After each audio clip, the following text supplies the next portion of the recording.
enw fi di Jasmine, dwi'n 30 a dwi'n byw yn Ynys Môn. Ar hyn o bryd dwi'n astudio fy ngradd meistr yn gwaith cymdeithasol yn Prifysgol Bangor.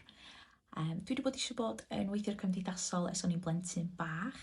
Dwi wedi bod yn lwcus iawn i weithio mewn rola sydd wedi gadael i mi weithio yn y gymuned a cymhorthu pobl yn y gymuned. Wrth wneud hyn, mae o wedi agor yn llygad i faint o waith anhygoel mae gweithio'r cymdeithasol yn gwneud yn ein cymunedau ni. A jyst faint mae'n cymunedau ni angen y cymorth a y gwaith gan gweithio'r cymdeithasol.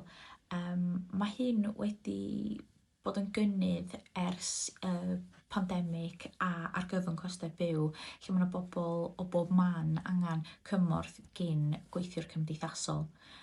Dwi wedi bod yn gwneud y cwrs yma ers Hydref 2022 a dwi'n gobeithio cymhwyso yn y flwyddyn nesaf.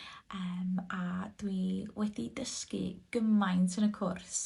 Da ni wedi bod yn lwcus iawn i gael tiwtoriad sydd efo profiadau a gwybodaeth ei hunan sydd wedi helpu ni datblygu fel pobl a fel gweithwyr cymdeithasol.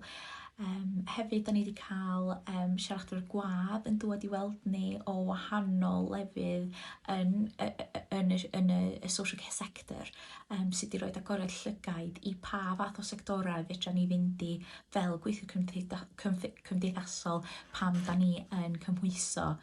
Mae'r gwaith da ni yn wneud yn y dosbarth wedi wneud fi ddallt pa mor bwysig ydi o i helpu pobl a i ddysgu be sydd angen drwy gydol y cwrs bywyd a gwahanol stages yn bywyd pobl. Mae yna wahanol ffyrdd i atal gwahanol stages yn bywyd pobl.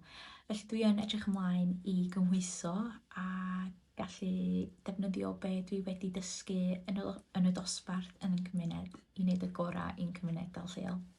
Diolch.